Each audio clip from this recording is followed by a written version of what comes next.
Hey guys, welcome back to TechMan. Today, let me show you how to unlock Megalodon in Hungry Shark World. In Hungry Shark World, unlocking the Megalodon feels like a normal unlock and more like the game quietly saying you're not done suffering yet.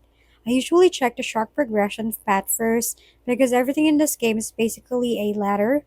You unlock one shark, which unlocks the next, and so on until you eventually reach the bigger, more chaotic ones. Megalodon sits near the top of the chain, so you won't get it early unless you're skipping the grind.